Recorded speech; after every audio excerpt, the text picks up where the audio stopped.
E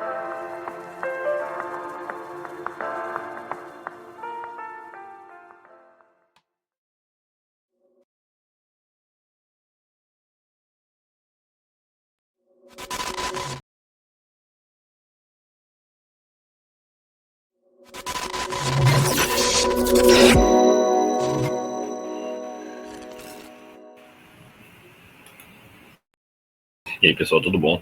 Como é que vocês estão? Olha aí, a gente está chegando hoje, já quase.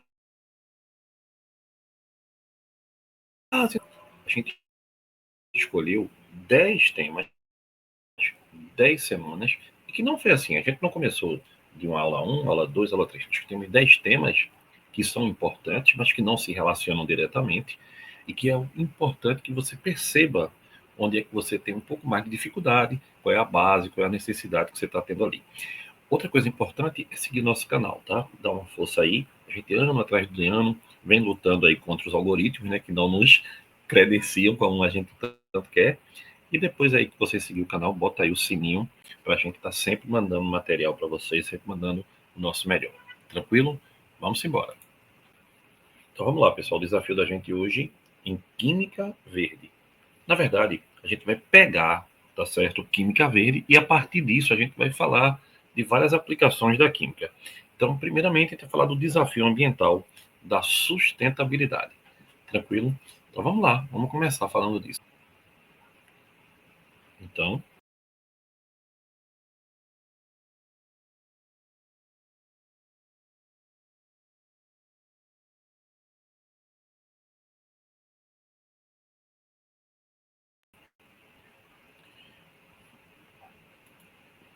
olha aí, pessoal, olha que legal. A gente vai falar de alguns tópicos hoje. Então, o desafio da sustentabilidade, né, que é esse papel da química na sustentabilidade. E a gente, antes de tudo, tem que compreender o que é esse termo sustentabilidade, que a gente ouve falar tanto, né? Então, a gente sempre que fala de sustentabilidade, a gente liga com alguma coisa positiva. Então, a gente vai ter uso responsável de recursos, respostas rápidas e eficazes, tá certo? Então, o desafio ambiental atual que a gente vive hoje, pessoal, exige uma resposta não só para o futuro, mas para o presente, tá certo? A degradação está muito grande. A gente sente muito mais calor do que sentia antigamente, geleiras derretendo, as águas subindo, poluição a olhos vistos. Então, o que é que acontece? A química deve ser a aliada. Agora, quando a gente começa a falar disso, a gente lembra que existem vários tipos de poluição. Poluição no ar, poluição na água, poluição no solo. Isso é o básico, né? Então você tem hoje em dia uma emissão aceleradíssima de gases que causam efeito estufa, que causam chuva ácida. Então você tem, por exemplo, CO2, CH4, que são gases que causam o efeito estufa. CO2 ele vem da combustão dos combustíveis fósseis, né? CH4, que é o metano, o gás natural, ele vem do pum e do arroto das vacas, não só das vacas, tá certo? De qualquer ruminante. A gente fala de vaca porque, no caso da pecuária, o que a gente tem como bovino é a grande quantidade, né? A poluição das águas, pessoal, os rios das grandes cidades, não só das grandes cidades, né? Mas os rios das grandes cidades totalmente contaminados. E aí o pior de tudo isso é que a gente vai vendo também lá no iniciozinho, na nascente, também já começa a ficar bastante contaminada. E os solos, pessoal, cada vez com mais pesticidas, metais pesados, comprometendo o solo. Ou então, a própria, né, a própria pecuária, com o gado, né, pisando na terra ali e estragando aquela parte da terra. Então, tudo isso está tudo relacionado com a química verde. Então, a gente tem que alguns pilares que são fundamentais: redução, reutilização, reciclagem, são vários, né? A gente vai ver durante a aula. Então, a redução é diminuir a produção de resíduos, pessoal. Reutilizar é dar uma vida nova a produtos que já existem. A gente vê muito isso com latinha de refrigerante, de cerveja, né? E a reciclagem, né? Transformar resíduos em novos materiais. Tudo isso passa também por uma questão de educação, por uma questão política, e por isso tão mais difícil, né? Então a gente tem o aquecimento global, e o aquecimento global é uma realidade hoje em dia. A emissão de gases, Com isso, você tem um calor infernal. Por quê? O efeito estufa, você se sente dentro de um forno, dentro de uma estufa, porque os gases, eles ali ficam sobre a superfície. Então, quando o raio bate, o raio solar bate e incide voltando, era para ele se dispersar, mas parte dele, devido aos gases que ali em cima estão, bate e volta, dando calor, aprisionando ele, aumentando o efeito estufa. E isso altera totalmente o clima, um aspecto climático sério. Então, veja, mas antes da gente andar tanto nesse tema, vamos voltar a alguns pontos que são fundamentais. Por exemplo, Guga, tu está falando de química verde, não é verdade? Estou falando de química verde. E quando tu fala de química verde, o que é que a gente precisa entender como química verde? Então vamos lá. A química verde, pessoal, ela é orientada por um conjunto de princípios, tá certo? E esse conjunto de princípios que foram criados por cientistas e indústrias, elas projetam, eles, né, e elas projetam produtos e também os processos que minimizem o uso de substâncias perigosas, mas não só substância perigosa para o meio ambiente, também o desperdício. Não só você não usar o que faz mal, como também não desperdiçar o que não faz mal. Então, um exemplo: solventes tóxicos. Você tem que ter uma alternativa mais segura. Usar um solvente que não seja tóxico. Uso de catalisador. O que é um catalisador? Catalisador é uma substância que acelera a reação química. Acelera a reação fazendo o quê? Diminuindo a energia de ativação. Exatamente, diminuindo a energia de ativação. Então, pessoal, vou te mostrar aqui um gráficozinho que mostra isso. Vem comigo aqui, vamos compartilhar esse pequeno slide. Olha aqui, que bonitinho. Ó. Olha que legal. O que é um catalisador? Um catalisador é uma substância que acelera a reação. Mas acelera a reação como? Diminuindo a energia de ativação. Então, olha aqui, ó. Esse gráfico em preto aqui, ó, a energia de ativação dele é maior do que o gráfico vermelhinho pontilhado. E o que é energia de ativação? É a energia mínima necessária para iniciar a reação. Então, por exemplo, para você queimar uma folha de papel, a energia de ativação, uma chamazinha do isqueiro, de um fósforo, você queima. Para você fazer, por exemplo, a queima desse mouse aqui, você não consegue com isqueiro. Por quê? Porque a energia para queimar o mouse, ela é maior. Ele exige uma energia inicial maior do que a para queimar o papel. Então, isso aqui é a energia de ativação. E como é que funciona? O catalisador, ele diminui essa energia de ativação. Ele acha um caminho mais curto, mais rápido. Outro fator da química são os recursos renováveis, pessoal. A sustentabilidade na química vai envolver, de qualquer maneira, o uso de materiais, de matérias-primas que tenham um recurso renovável. Por exemplo, biomassa, óleo vegetal, resíduos agrícolas, em vez de fontes não renováveis como o petróleo. Biodiesel é um exemplo, não é verdade? Então, como é que você faz o biodiesel? Por exemplo, a gente pode chegar aqui, ó, é uma reação da química orgânica. Então, o que é o biodiesel? Guga, o biodiesel funciona como o diesel funciona. Ele tem a mesma função do diesel que vem do petróleo. Só que aqui, pessoal, você vai ter um óleo, tá certo? E esse óleo vai fazer o quê? Esse óleo, ele tem gordura, que a gente chama de triglicérido, né? Então, ele é um triglicerídeo, tá certo? E o triglicerídeo, pessoal, ele na química é um triéster de quê? De ácido graxo. Exatamente. Ele é um triéster de ácido graxo. Então, quando você coloca ele para reagir com um álcool, por exemplo, o metanol ou o etanol, ele vai produzir outro éster, tá? E vai produzir um triálcool, que é o glicerol. Glicerol, também chamado de quê? De glicerina ou propanotriol. E esse novo éster, Guga, ele é o quê? Ele é o biodiesel.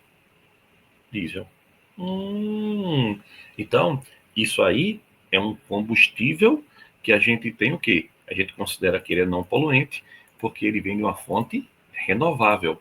Então, Isso está de acordo com a química verde. Outro fator a gente já viu o que, pessoal? A gente conseguiu ver recursos renováveis, né? A eficiência energética. O que é eficiência energética? Vê, você tem que desenvolver na indústria processos químicos que consomam menos energia. Energia é a causa de toda a briga que existe no mundo, né?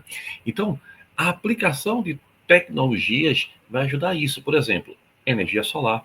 A gente pode ter uma fotocatálise, tá certo? E também fazer com que as reações ocorram em temperaturas inferiores, em temperaturas ambientes. Com isso, você vai ter uma eficiência energética, você não vai usar petróleo, por exemplo. Minimização de resíduos. Resíduos é um grande problema, tá? Então você tem que ter reações que gerem menos subprodutos, ou seja, que ela seja mais pontual. Você una os reagentes e forma o produto que você quer. Então, para isso, você vai ter que ter o quê? Reagentes e catalisadores que sejam mais específicos. Você vai juntar hidrogênio com oxigênio e forma água. Pronto, um exemplo, estou dando um exemplo. Não há resíduo nessa reação. Então, com isso, você vai ter o quê? A minimização de resíduos. Mas vai ter alguns tipos de resíduos? Vai. Então, quando você tiver isso, você tem que ter um processo de reciclagem e de reutilização dos resíduos químicos. Tá certo? Então, é fundamental que você pense nos processos de reciclagem e de reutilização dos resíduos químicos. Guga, eu estou entendendo que a química verde, então, é uma coisa legal, né? Para o meio ambiente, maravilhosa, né, pessoal? É uma maneira da gente conseguir fazer com que a gente tenha reações menos poluentes, que ataquem menos o meio ambiente. Porque lembre-se, você não vai viver sem a produção industrial, você não vai viver sem química. Então, temos que usar ela a nosso favor, tá certo? Aí, olha, pessoal, ainda outras coisas existem. Guga, a química pode preservar os recursos naturais? Claro, é para isso que a ciência existe, tá certo? Então, pessoal, você precisa ter a química com a preservação de recursos naturais. É aí que vem uma química sustentável. E como é que eu vou ter essa química sustentável? O uso consciente de recursos. Pessoal, água. Exatamente. Água é um grande, grande problema. Você sabia disso? Eu vou te dizer uma coisa que é super interessante. Pessoal, a gente pensa que o grande problema de água é o consumo em casa, né? Ou então, porque tem um cano estourado, obviamente que tem que se cuidar para não ter cano estourado e para ter água em casa. Mas cerca de 70% da água doce retirada dos rios, dos lagos, dos aquíferos, ela é destinada à agricultura. 70% agricultura e pecuária. 70% de toda a água potável, ela não vai para casa de ninguém, não. Ela vai para a agricultura e para a pecuária, para o agro, tá certo? O restante é dividido em 20% na indústria e para o uso doméstico é 10%. No Brasil, aproximadamente 72% da água doce é usada no agro, tá certo? E, olha bem, 10 a 30%, essa variação depende da região, é para a pecuária. Então, vê, agricultura, você tem a irrigação. Na pecuária, tem a água direta, que é para o abate, para a limpeza, consumo animal, né? E também tem a água indireta, que é a produção de ração e de pastagem. Agora, pessoal, preste atenção. 1 quilo de carne bovina equivale a um gasto de 15 mil litros de água durante todas as etapas, até chegar no abate do animal. Tá certo? Agora, outros fatores. Não, vou repetir para tu. Deixa eu olhar para tu. 1 quilo de carne bovina, para chegar a 1 quilo de carne bovina, 1 quilo, foram gastos quanto em todos os processos até chegar ao abate? Isso mesmo, 15 mil, um pouquinho mais de 15, vice, mas estou botando 15 mil. Dá para tu? E também tem fatores que aumentam o consumo d'água, né? Ineficiência da irrigação, produção intensiva de carne. A pecuária industrial exige grandes áreas de pastagem, né? Porque aqui no Brasil fica tudo solto, né? E a expansão agrícola. Então, pessoal, lembrar, tá certo? Como é que a gente pode reduzir esse consumo de água? Agricultura sustentável, pecuária sustentável e tecnologia. Então, veja, tudo passa por esse processo que a gente está falando aqui desde o começo. Então, Até aí, a gente já sabe como é importante você entender esses princípios e como isso é importante para uma prova hoje em dia. Não só para uma prova de química, não. É também importante até mesmo para você ter argumentos para um vestibular, né, para uma redação. Então, outro detalhe é a redução, né, dos impactos ambientais. Minimizar resíduos, reduzir impactos ambientais. Neutralizar os poluentes, materiais biodegradáveis, como eu mostrei agora há pouco. Então, não esquece isso, tá certo? Você tem que ter produção de bioplástico, catálise ambiental, tratamento de água, tudo isso vai ajudar muito a química verde, a nossa vida também nesse planeta Terra. Aí vem cá, pessoal, olha para cá para uma coisa bem legal que tu vai gostar da gente conversar agora. Vê. Todo mundo fala de aquecimento global, não é verdade? É. E os efeitos de estufas aí da vida. É verdade. Mas olha, lembre-se, tá bom? O efeito estufa, um dos grandes responsáveis pelo efeito estufa é o quê? O gás do pum da vaca, que é o metano, certo? CH4, que é o chamado metano, que é também chamado de quê? Biogás, gasolixo, né? Ou gás do pum da vaca, certinho? Certo, tá? Ele é um dos grandes responsáveis pelo efeito estufa. Uhum, exatamente. Outro também é o quê? O CO2, que é o gás carbônico, né? Guga, como é que eu tenho gás carbônico prioritariamente? A queima de combustíveis fósseis, tá? Isso aqui é o chamado hidrocarboneto, que vem de onde, pessoal? O hidrocarboneto vem de onde? Exatamente, vem do petróleo, né? E seus derivados, gasolina, querosene, óleo diesel, óleo combustível e tal. E aí, olha, quando isso reage com O2, produz CO2 e água, na chamada combustão, o quê? Completa. Então, ó, na combustão completa, você tem a liberação de CO2, que é um dos gases que causam o efeito estufa. O metano também. E só lembrando, né? O efeito estufa é o que, pessoal? Você fica aqui, ó, cheio de CO2, cheio de metano, cheio de CO2. E o que é que acontece? Lá vem os raios solares. Lá vem o sol. Quando bate, era para ele dissipar, mas parte dele não dissipa, volta. Aí parte dissipa, parte volta. Parte dissipa, parte volta. Então aqui você tem o chamado efeito de estufa, né? Efeito estufa, o aumento da temperatura e com isso tudo que decorre desse aumento da temperatura, derretimento de geleira, né? Mudança climática, calor. Agora veja, não confunda efeito estufa com chuva ácida. Os gases da chuva ácida são a partir do enxofre, esse X é porque pode ser SO2, SO3, tá? E dos gases do nitrogênio. Esse X é porque pode ser N2, NO2 e tal. Então, o que é que acontece? Pessoal, a chuva ácida, ela é uma chuva que deve ter o pH menor do que 5,4. Sabia disso? É, pessoal, não é brincadeira não. Deixa eu botar aqui o quadro para a gente poder ver. Olha que legal, ver. Imagine que você tem aqui, ó, CO2. Veja, CO2 é um gás que é do efeito estufa, não é verdade? É, isso está ficando feio aqui, deixa eu ajeitar aqui. Agora. Então, vê, quando ele chega na atmosfera que reage com a água, ele forma H2CO3, que é o chamado ácido carbônico. Uhum. E daí, Guga? O ácido carbônico ele tem um detalhe. Ele é instável, quebra, tá? E é muito fraco.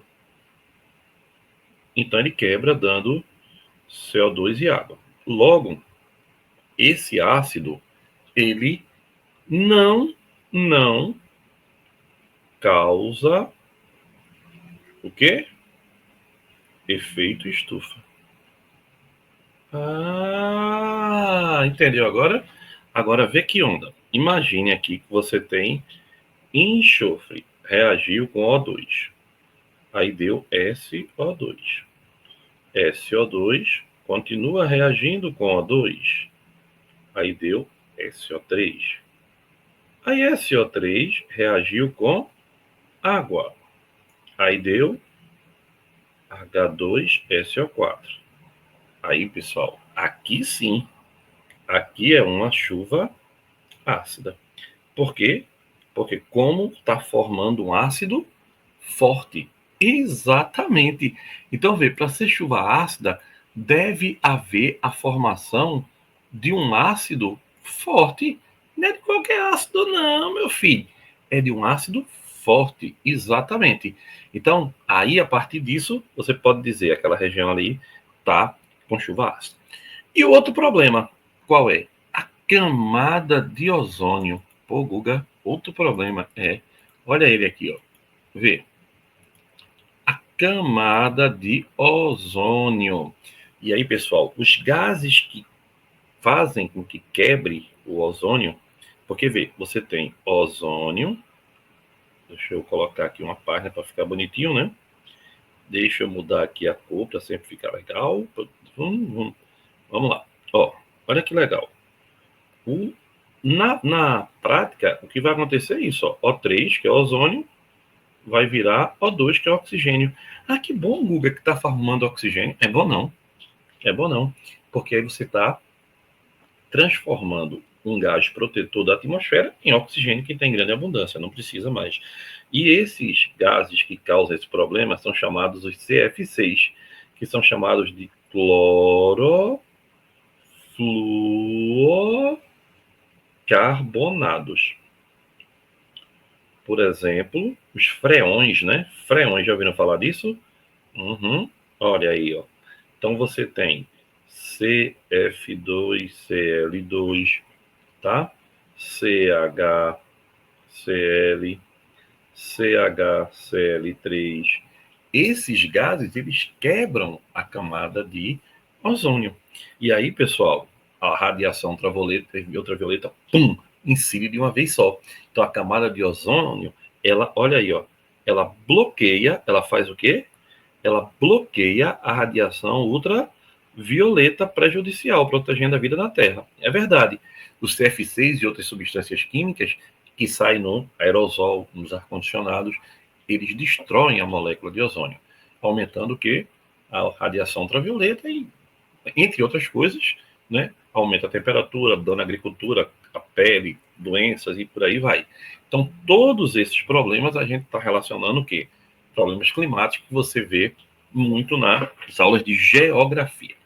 Mas eu queria falar sobre uma coisa que é bem legal, pessoal. Vê bem, quando a gente fala de química verde, existe uma tal de biorremediação. Preste atenção, vou falar bem devagarinho, tá? Biorremediação, bio é vida, né? Remediar, cuidar, né? Então, a limpeza natural, biorremediação, que você vai usar micro-organismos para degradar, para destruir, para comer substâncias poluentes em ambientes contaminados. Então, você tem para limpar solo, limpar água, contaminar regiões de óleo, pesticida, que está cada vez pior, e tantos outros poluentes, né? A vantagem é que é um método natural. Então, é um método que você vai ter uma técnica tradicional e você vai ter um menor gasto financeiro e uma ótima saída para o problema. Então, deixa eu te falar. Quando a gente fala de biorremediação, anota isso, é importante. Essa aula é muito blá blá blá, né? Mas aporta isso. Organismos vivos, geralmente são quais aí que a gente vai usar? Bactérias e fungos. Eles são capazes de metabolizar alguns contaminantes, tá certo? Então, durante esse processo, o poluente ele é transformado em compostos menos tóxicos. Então, nessa degradação, ele pode se transformar em água, CO2 e biomassa, de um modo geral. Então, o mecanismo biológico disso, você pode perguntar aos seus professores de biologia, né? Depende da reação bioquímica. Então, a gente tem, por exemplo, ela pode ser natural ou pode ser induzida, tá certo? Ela pode ser uma reação natural, pode ser uma reação que você induza no processo industrial, no processo de limpeza. Então, veja, tem a biodegradação e a bioacumulação. A biodegradação, o micro-organismo utilizado, ele faz o quê? Ele come o contaminante, tá? A bioacumulação, os organismos, melhor falando, né? Eles absorvem contaminantes, como no caso os metais pesados, concentrando no seu próprio corpo. Então, vê, biodegradar. O que é biodegradar? Quando você diz assim, ó, isso é biodegradável, é que você sabe que vai ser o quê? Vai ser consumido, né? Então, no caso dessa limpeza natural, você tem o quê? Biodegradação, certo? Tá? Você tem a biodegradação. Mas você também tem o quê? A bioacumulação. Então, veja, se você tem lá uma quelação para tirar um metal pesado do organismo, ele não tem como transformar um metal pesado em CO2 e água ou em biomassa. Então, ele vai absorver no organismo dele e você tira ele do meio. Tá? A biodegradação é quando ele consome o poluente, não é verdade? E faz o quê? E ó, transforma em CO2, água, biomassa, lixo, né? Cocô. Agora, na bioacumulação, não. Ele absorve o poluente, que é o caso, por exemplo, de uma limpeza de metal pesado. Veja que é diferente, que é totalmente diferente o processo, né? Então é bom lembrar, tá? A diferença de biodegradação e bioacumulação. Outro detalhe é a biorremediação. Ela se divide em dois tipos, no local e fora do local. Aí o pessoal chama in situ, em sítio, né, no lugar, e ex situ, que é fora. Então, in situ, quando é no local, o tratamento, pessoal, ocorre diretamente no local contaminado. Então, o solo é tratado diretamente com o micro-organismo, está no local. E fora do local, o solo ou a água, pode ser água também, tá certo? Quando estão contaminados, são retirados e tratados em outro local. Você pode fazer isso? Pode. Por exemplo, bioreator, para tratar água contaminada. Então, vê bem, pessoal, para ter isso, você tem que ter temperatura e pH, que altera tudo, né? Processo de biorremediação pode ser aeróbico, quando depende do oxigênio, ou anaeróbico, aí depende do micro-organismo que você está usando, né? E vê bem, lembrar, tá? Guga, e quando é que a gente usa biorremediação e biodegradação? Olha, a biorremediação é remoção de hidrocarbonetos. O que é hidrocarboneto? Petróleo, por exemplo. Limpar áreas contaminadas com petróleo, tá?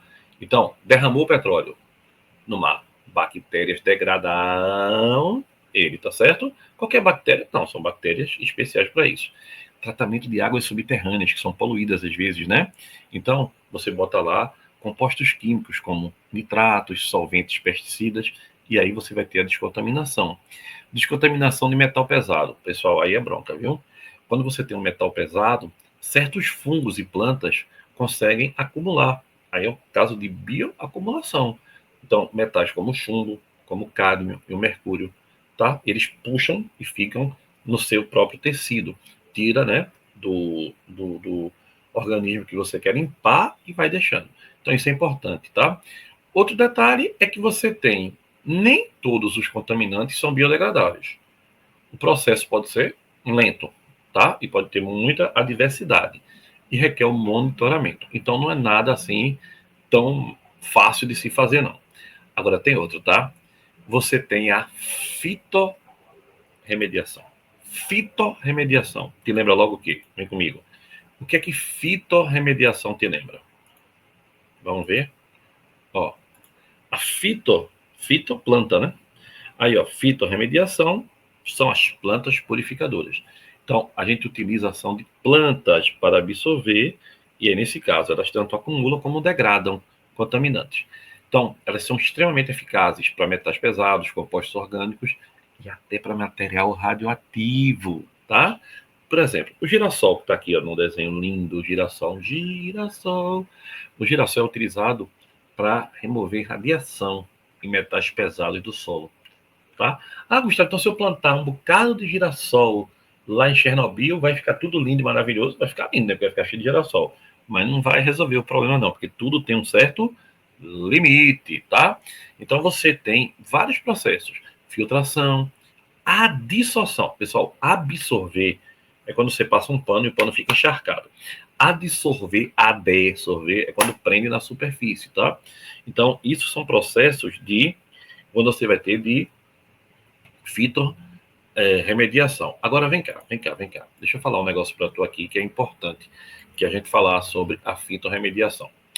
Vê bem, lembra que eu falei que tem o caso da absorção, né? Quando a gente vai fazer a partir de quê? A partir de uma biorremediação, ela pode ser biodegradação ou bioacumulação. Com as plantas, pessoal, no caso do fitó, a gente tem a fitoextração. A planta, ela absorve contaminantes que são solúveis, tá? Como os metais solúveis a ela, né? Os metais pesados e outros nutrientes. E esses contaminantes, pessoal, eles são acumulados nas partes das plantas, tá? Geralmente caules e folhas. Então, vê bem, após o crescimento, as plantas podem ser colhidas e descartadas, porque ela extraiu, mas ficou nela, tá? Então, lembre-se, quem é que é uma planta que acumula bem? São gerânios, eu acho que é gerânio o nome, não tenho certeza não. Eu sei que o girassol é. E a fitodegradação. Aí, nesse caso, as plantas, vê bem, pessoal, fitoacumulação ou fitoextração é uma história, tá? A fitodegradação, a planta libera uma enzima, que é um catalisador que acelera a reação, e esse catalisador, ele faz o quê? Ele quebra o que você está querendo lá e mata aquele processo. E se for uma substância contaminante como mercúrio e compostos orgânicos voláteis, eles podem ser fitovolatilizados. Não ajuda muito não, viu? Porque o mercúrio, você tirar ele do rio e ele volatilizar, ele vai ficar no meio ambiente ainda, não é uma das melhores saídas.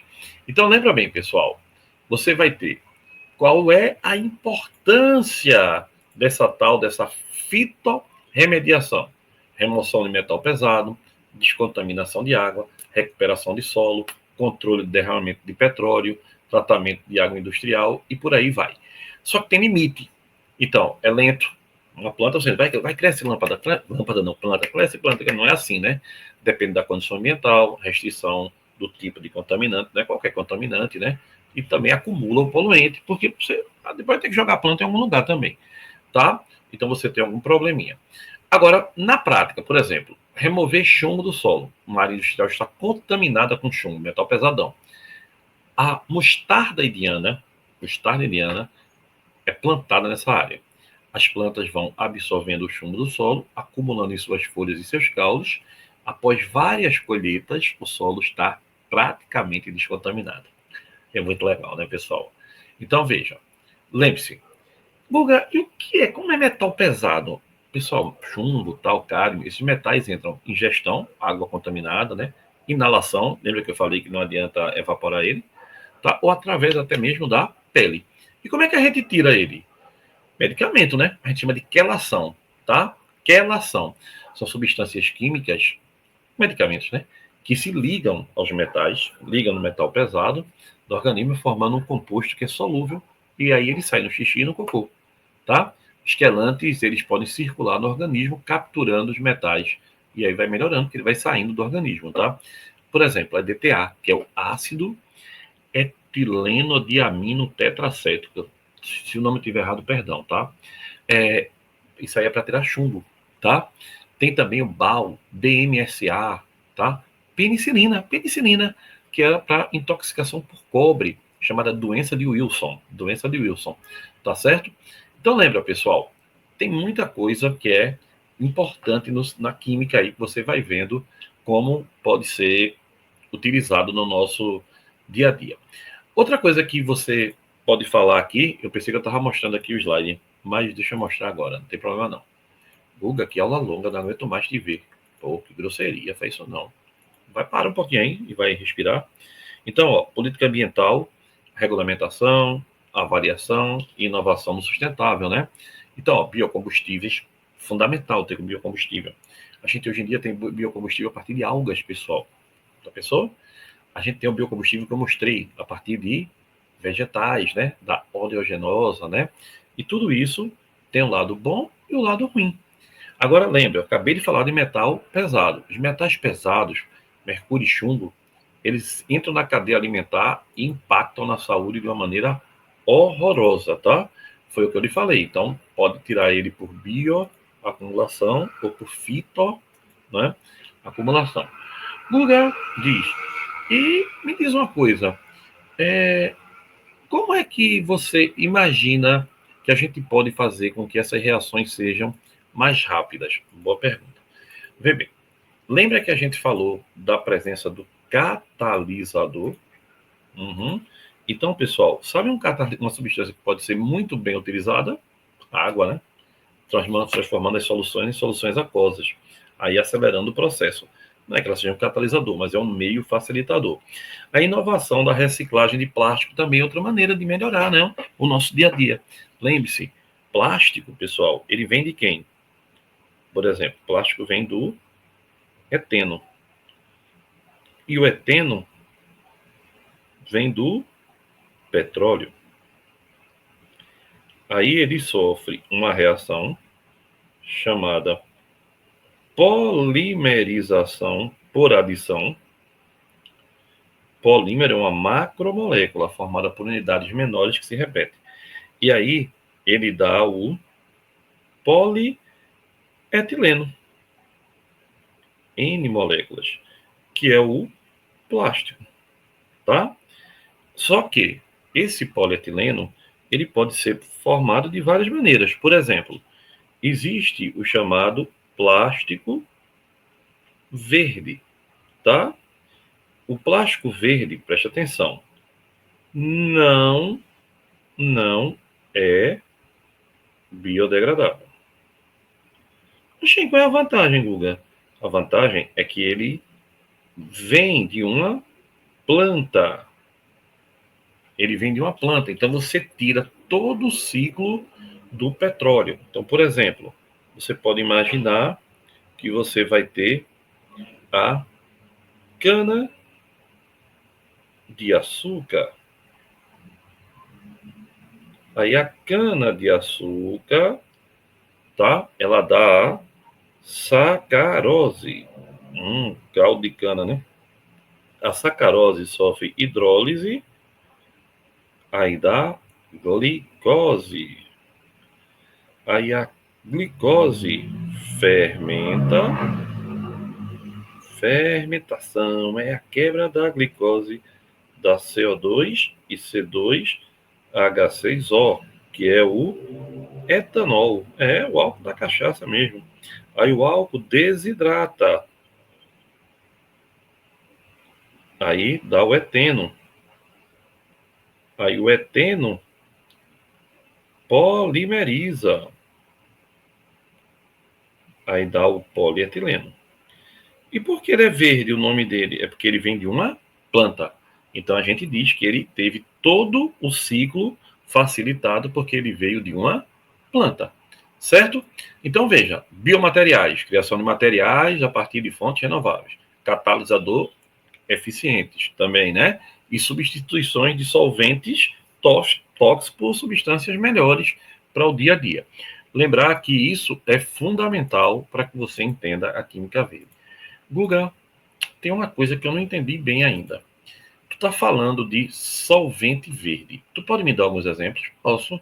Etanol, vem da planta, né? Produção de tinta, perfume. Glicerina, tá? Polímeros biodegradáveis se liberam glicerina. Ó, tem um que é muito interessante, acetato de etila, tá? Ele tem uma baixa toxicidade. Então, ele é um éster, né? Pode ser produzido a partir de fontes naturais. Ele é um aroma para vários tipos de alimentos, tá? E lembrar, né, que você tem solventes derivados de biomassa, tá? São recursos renováveis que derivam da celulose, da lignina, né, dos açúcares, né? Então você tem o lactato, o furfuril, que é bem importante para que a gente tenha. Tem pessoal que tem uma quantidade assim gigantesca, tá? A gente podia passar aqui um dia falando desse povo aí, que é muita gente mesmo. Agora, vê bem, lembrar, tá? Quando a gente dá uma aula de Química Verde, que é um assunto que tem caído cada vez mais no vestibular, é aquela questão que o cara diz, oxe, que assunto é esse? Pronto, a Química Verde. E, ó, uma das coisas importantes é lembrar que você tem que ter. Por isso que é tão difícil, né? Tem que ter conscientização, tá? Você tem que ter um experimento prático, atividade de laboratório, que demonstre, ó, isso aí é sustentável. E tem que ter, para isso, formar profissionais que sejam capacitados, né? Então, lembrar, nanotecnologia, captura de carbono, muito importante, né?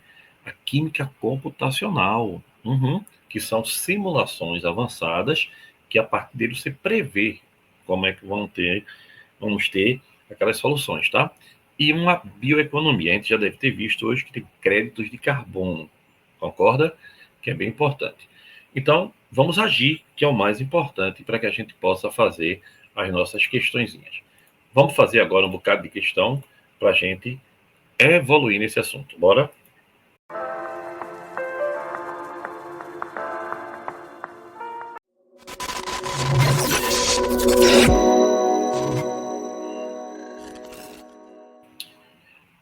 Voltamos. Agora para os exercícios. Vê que legal. Antes, vou responder aqui uma pergunta bem legal. Google fala de crédito de carbono. O que danado é isso? Pessoal, de um modo geral, o crédito de carbono é uma invenção. Logo, é uma ferramenta econômica que tem como função prioritária combater as mudanças climáticas devido ao aumento da poluição. Então, as empresas, os países, eles são incentivados a reduzir a emissão de gases do efeito estufa, e aí elas funcionam como licenças que você pode negociar. Olha, eu economizei mais do que você e estou lhe vendo. Vê que é retado isso. Então, um crédito de carbono é 1 tonelada de CO2 que foi reduzido ou se evitou de jogar no meio ambiente.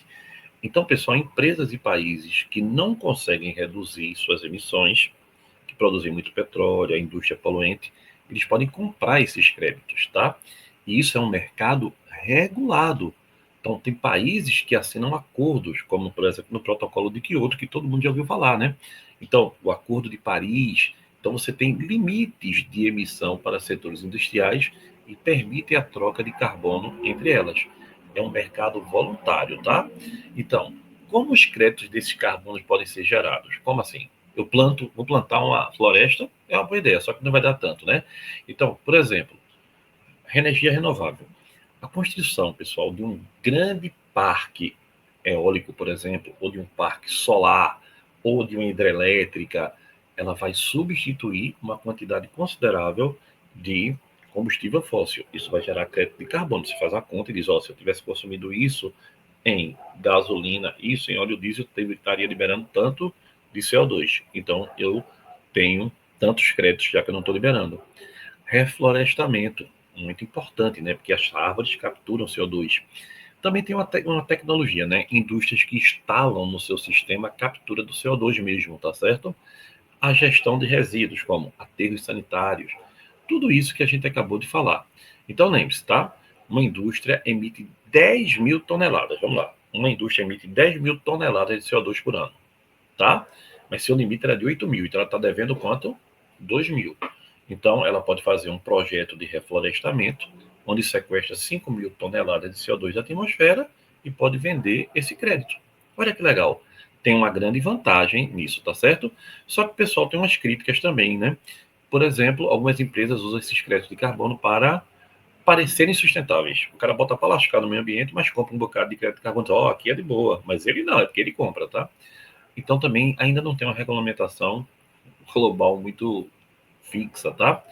E o preço ainda é muito baixo, porque não se dá o devido valor que se deveria ter. Mas vamos lá, vamos para a vida aqui prática, vamos fazer algumas questões. Vamos embora? Vem-se embora, rapaz, vem comigo que tu vai se divertir. O dióxido de carbono é um dos principais gases responsáveis pelo aquecimento global. É verdade, né? O CO2 virado no moe de Quento. efeito estufa. Ele é gerado principalmente pela queima de combustíveis fósseis. Qual é o impacto da maior concentração de CO2 na atmosfera? Pessoal, CO2 é um gás de quê? Causador do efeito estufa. Então, ele vai ter o quê? Redução de temperatura no planeta? Não. Diminui a biodiversidade? Mas não é diretamente, né? Aumento da camada de ozônio? Jamais. Aumento da temperatura média global? Veja, se você aumenta a quantidade de CO2, você aumenta o efeito estufa, né?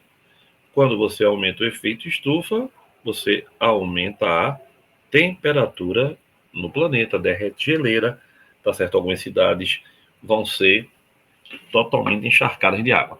E refrigeração do planeta não é uma boa ideia também. Então, primeira questão que nós estamos fazendo hoje, letra D.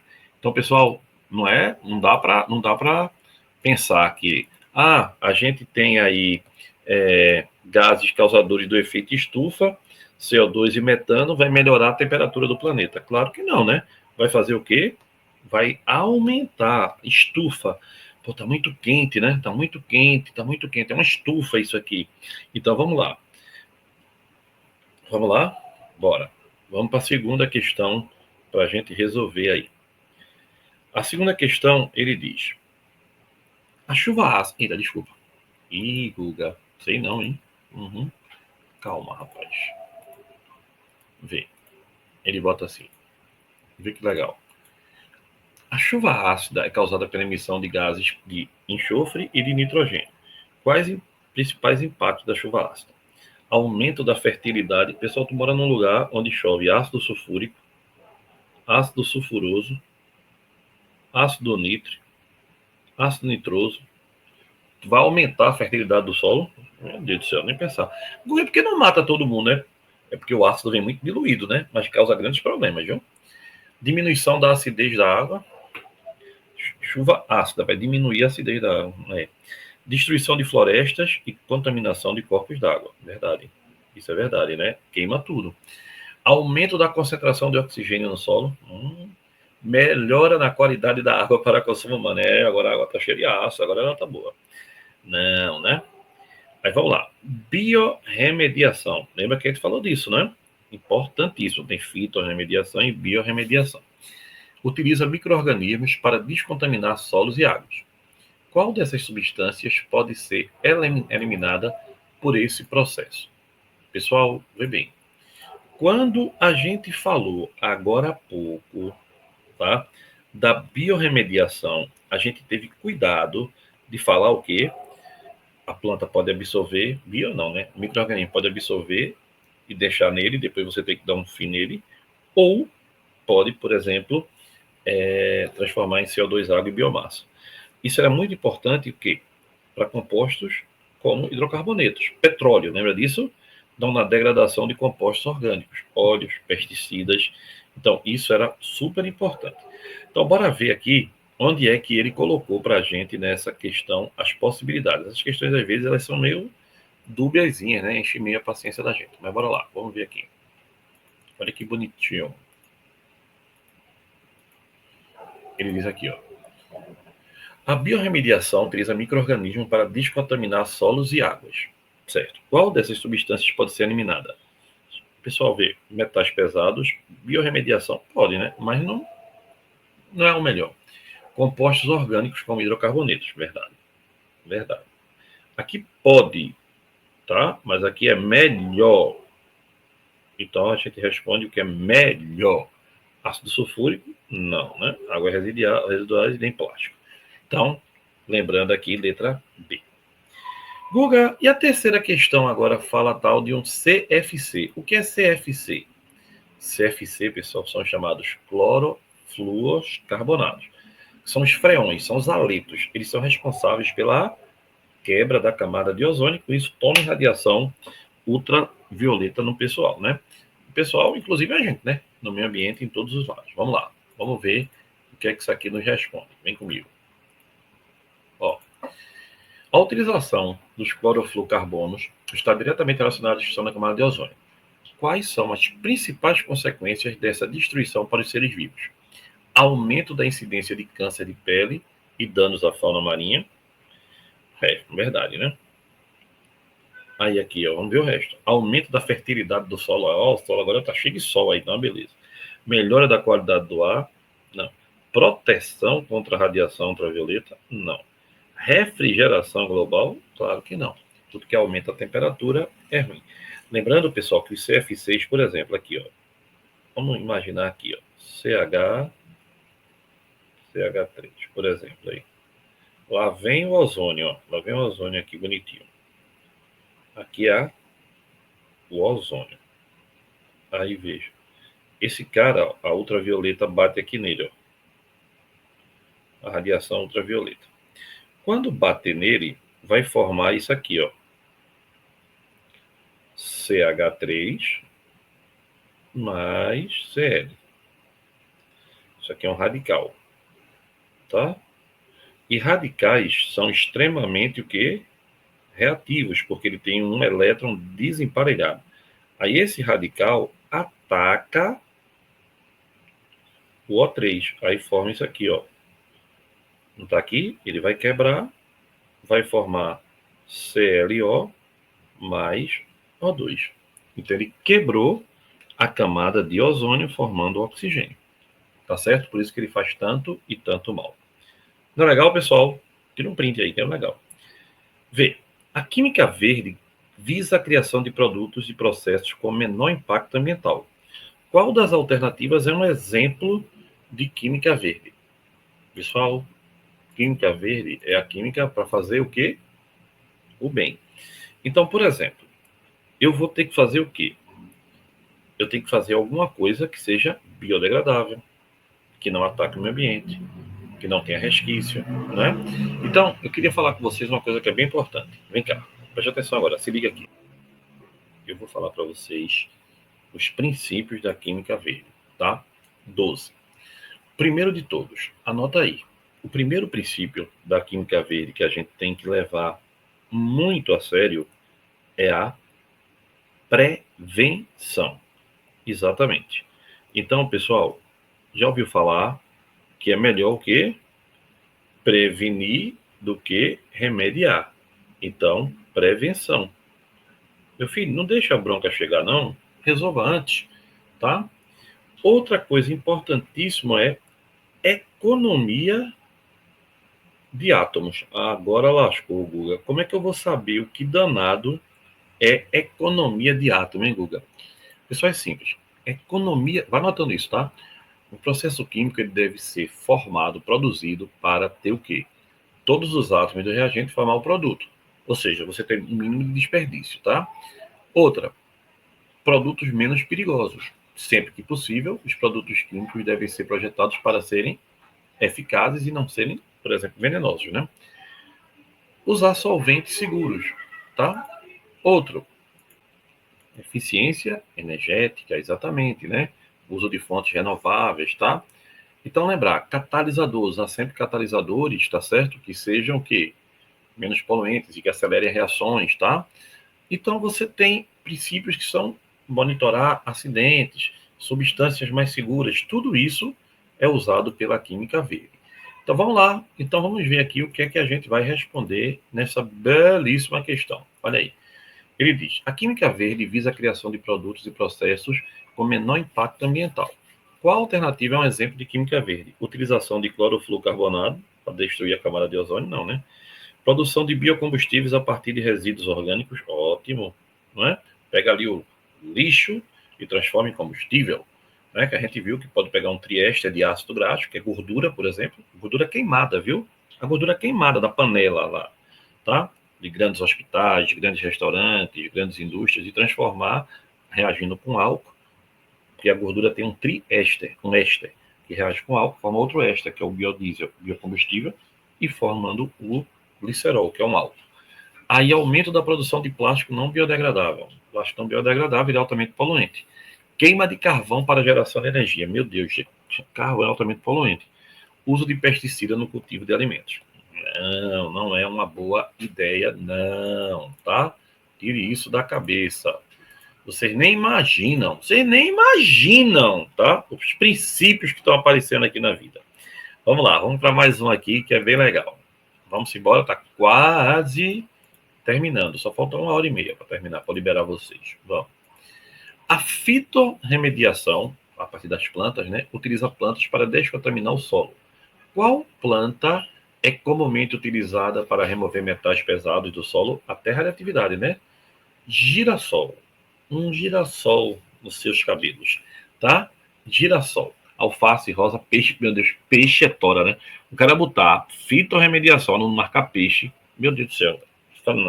Não faço isso não, viu? Então, girassol.